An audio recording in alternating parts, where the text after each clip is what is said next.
Good afternoon students. आज हम गांधी जी के जो ईश्वर संबंधी विचार हैं उसके बारे में चर्चा करेंगे और धर्म संबंधी जो विचार है उसके बारे में भी चर्चा करेंगे और ईश्वर के अस्तित्व के लिए उन्होंने जो तर्क प्रदान किए हैं उसकी भी चर्चा करेंगे। गांधी जी के दर्शन पर वेद, उपनिषद, गीता इन सब का प्रभाव काफ़ी दिखाई देता है।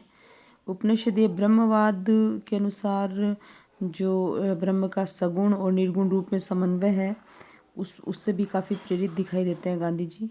गांधी जी के दर्शन पर डेविड थोरो, लाओ त्से, कन्फ्यूशियस, रस्किन, टॉलस्टॉय, विदेशी इन सभी जो विदेशी विचारक है इनके विचारों का भी काफ़ी प्रभाव पड़ा है। और ईसाई धर्म ग्रंथ जैसे न्यू टेस्टामेंट और सरमन्स ऑन द माउंट इनसे भी काफ़ी प्रभावित थे।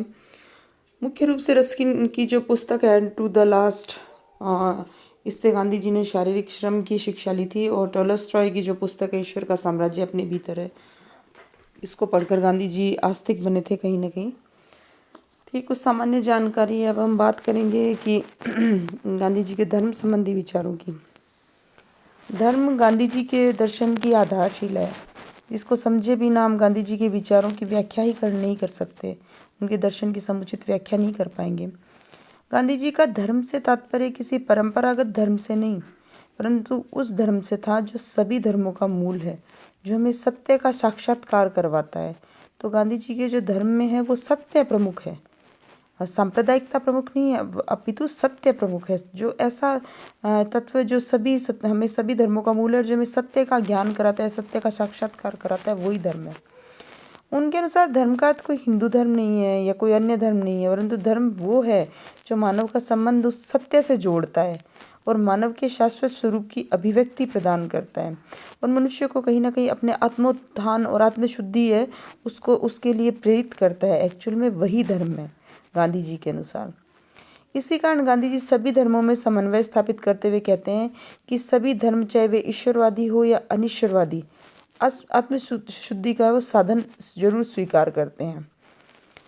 और सत्य की प्राप्ति का जो साधन है वो सत्य है, वो इसी आत्मशुद्धि के प्राप्ति का एकमात्र साधन है। तो कोई भी जो सभी प्रकार के ईश्वरवादी अनिश्वरवादी दर्शन है, ईश्वरवादी अनिश्वरवादी विचारक हैं, वो किसी भी चीज़ को स्वीकार करें कि नहीं करें, सत्य की प्राप्ति को जरूर स्वीकार करते हैं। इस प्रकार गांधी जी धर्म को संप्रदाय विशेष से मुक्त मानते हैं और धर्म को कहीं ना कहीं विवेक मूलक मानते हैं। मतलब विवेक कहने का तात्पर्य कि मनुष्य ये जज कर सके कि मुझे क्या करना चाहिए क्या नहीं, अंधभक्ति न करे। तो उनके अनुसार धार्मिक मूल्य स्वतः प्रकाशित होते हैं, इन्हें किसी संप्रदाय की जरूरत नहीं पड़ती। जो धार्मिक मूल्य है वो सभी में सार्वभौमिक रूप से समान होते हैं और इन्हें संप्रदाय से जोड़ना कि भाई ये इस हमारे धर्म में ये, इस धर्म में ये गलत है। तो धर्म का आंतरिक यथार्थ स्वरूप संप्रदाय निरपेक्ष है। हम संप्रदाय से जब इसको बांध देते हैं, जकड़ देते हैं, जोड़ देते हैं, तो हम कहीं ना कहीं धर्म के जो वास्तविक स्वरूप है उसको कहीं ना कहीं विकृत कर देते हैं। तो गांधी जी धर्म में ईश्वर की अवधारणा को कहीं ना कहीं ये जो इनके सत्य संबंधी विचारों से काफ़ी जुड़ी हुई है। ईश्वर की अवधारणा, उनके अनुसार ईश्वर के बिना धर्म का जीवित रहना कठिन है। मतलब कि जीवन को चलाने के लिए, धर्म को चलाने के लिए ईश्वर का होना बहुत जरूरी है। और गांधी जी के अनुसार सत्य ही ईश्वर है। उन्होंने बड़ा अलग ही सिद्धांत दिया है, बड़ी अलग ही उन्होंने विचारधारा दी है। उन्होंने कहा ईश्वर क्या है, सत्य ही ईश्वर है और सत्य का श्रद्धापूर्वक पालन करना ही हमारा सच्चा धर्म है। तो सत्य का आचरण करना ही सर्वोत्तम धर्म मार्ग है। वापिस सुने आप लोग कि सत्य ईश्वर है और सत्य का श्रद्धापूर्वक पालन करना हमारा धर्म है और सत्याचरण करना, सत्य का आचरण करना ही हमारा धर्म का मार्ग है। तो उन्होंने सत्य पर अपने सारे जो विचार है धर्म संबंधी विचार, उनको सत्य पर फोकस किया। अब हम बात करते हैं गांधी जी ने ईश्वर के बारे में क्या कहा है। गांधी जी के धर्म में ईश्वर की अवधारणा को वो जरूरी मानते हैं और वो पूर्णतः आस्तिक और ईश्वरवादी विचारक हैं। उन्हें ईश्वर में अटूट आस्था थी। उन्होंने स्वयं ने कहा था कि यदि समस्त संसार अनिश्वरवादी हो जाए तो ईश्वर के एकमात्र साक्षी वर्तमान में रहेंगे वो खुद। उन्होंने कहा था मैं जल वायु के बिना तो रह सकता हूँ, परंतु मैं ईश्वर के बिना नहीं रह सकता। तो ये जो उनकी कुछ कोटेशन है वो इनके ईश्वर प्रेम को कहीं ना कहीं प्रदर्शित करती है। अब गांधी जी ईश्वर के सगुण और निर्गुण दोनों रूपों को मानते थे। पहले वे सगुण रूप के उपासक थे, बाद में वो निर्गुण रूप को मानने लगे। उसका प्रमुख कारण यह है कि सगुण रूप ईश्वर व्यक्तित्वपूर्ण होता है और व्यक्तित्वपूर्ण ईश्वर किसी भी संप्रदाय का ईश्वर बन जाता है। दूसरे संप्रदाय वाले उसका विरोध करने लग जाते हैं, तो व्यक्तित्वपूर्णता है वो ईश्वर के विरोध का कारण बन जाता है। हम मानवीय गुणों को जैसे जैसे आरोपण करेंगे, व्यक्तित्वपूर्णता उस पर लादेंगे, गुण थोपेंगे, तो कहीं ना कहीं सांप्रदायिकता का झगड़ों का कारण भी बन जाता है। तो गांधी जी ने बाद में ईश्वर को निर्गुण और निराकार मान लिया। उन्होंने कहा मैं स्वयं को, उन्होंने खुद ने कहा कि मैं ईश्वर को व्यक्ति रूप नहीं मानता हूँ। अब जो उन्होंने मूल विचारधारा दी वो ये है कि ईश्वर सत्य है। गांधी जी ईश्वर को सत्य मानते थे। गांधी जी द्वारा ईश्वर सत्य कहने का तात्पर्य यह है कि ईश्वर की सत्य अस्तित्व का निषेध संभव नहीं है, उसका निषेध हम नहीं कर सकते। ईश्वर के स्वरूप का निषेध हो ही नहीं सकता। निषेध अगर करे भी तो उसके अस्तित्व का निषेध नहीं हो सकता। स्वरूप का हम निषेध कर दें कि तो उसके अस्तित्व का हम निषेध नहीं कर सकते। कहने का तात्पर्य कि ईश्वर का अस्तित्व तो है ही है। दूसरी बात वो कहते हैं सत्य ही ईश्वर है। सत्य ईश्वर है विचार, ईश्वर सत्य है, इसका परिमार्जित और परिष्कृत रूप है। पहले उन्होंने कहा था कि ईश्वर है वो सत्य रूप है, बाद में उन्होंने आगे जाके कह दिया सत्य ईश्वर है। गांधी जी मानते थे कि सत्य का क्षेत्र ईश्वर के क्षेत्र से बहुत व्यापक है। आस्तिक लोग है वो ईश्वर को मानते हैं, परंतु नास्तिक है वो ईश्वर को नहीं मानते। परंतु सत्य एक ऐसा मूल्य है जिसे आस्तिक और नास्तिक दोनों समान रूप से स्वीकार करते हैं।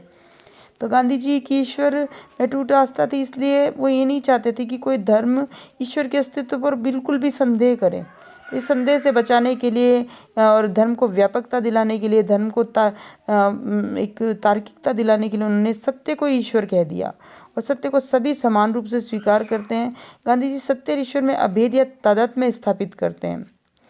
तो उन्होंने कहीं ना कहीं सत्य को कहीं ना कहीं व्यापक बना दिया और ईश्वर को कहीं ना कहीं व्यापक बनाने के लिए, ऑथेंटिक बनाने के लिए और सभी समान रूप से उसको स्वीकार करें, उसमें अपनी प्रगाढ़ आस्था रखें, इसके लिए उन्होंने ये कह दिया कि सत्य ही ईश्वर है। और उन्होंने ईश्वर के अस्तित्व को सिद्ध करने के लिए कई प्रकार की युक्तियाँ भी प्रदान की हैं। उन्होंने कहा है कि युक्तियाँ देने से पहले मैं आप लोगों को थोड़ी सी एक दो लाइन बताती हूँ कि उनके अनुसार ईश्वर का स्वरूप क्या है।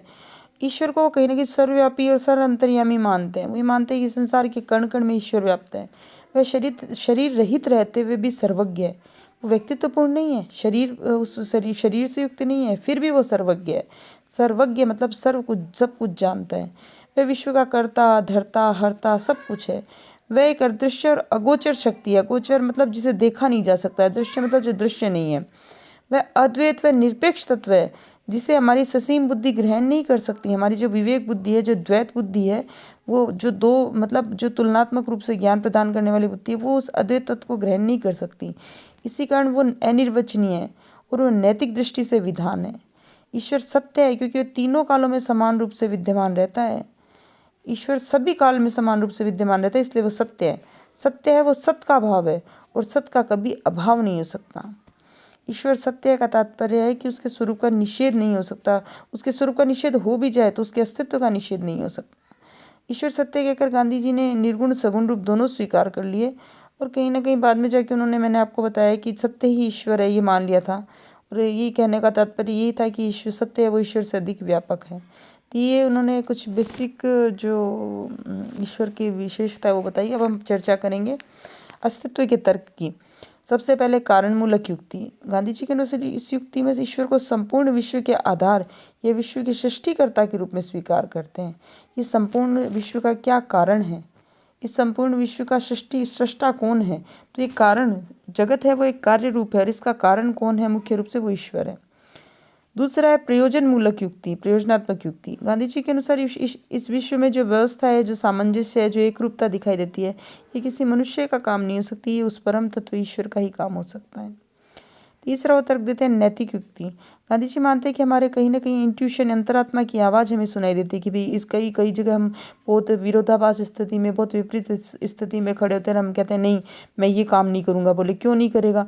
कि मेरी अंतरात्मा ऐसा नहीं कह रही, मेरी इंट्यूशन ही इसको गलत कह रही है। तो वो जो इंट्यूशन है, ये जो है वो ईश्वर के होने का साक्ष्य है। उस आवाज़ के अनुसार ही हम कार्य करते हैं। तो इस आवाज़ में इस प्रकार से शक्ति का आधार ईश्वर ही है।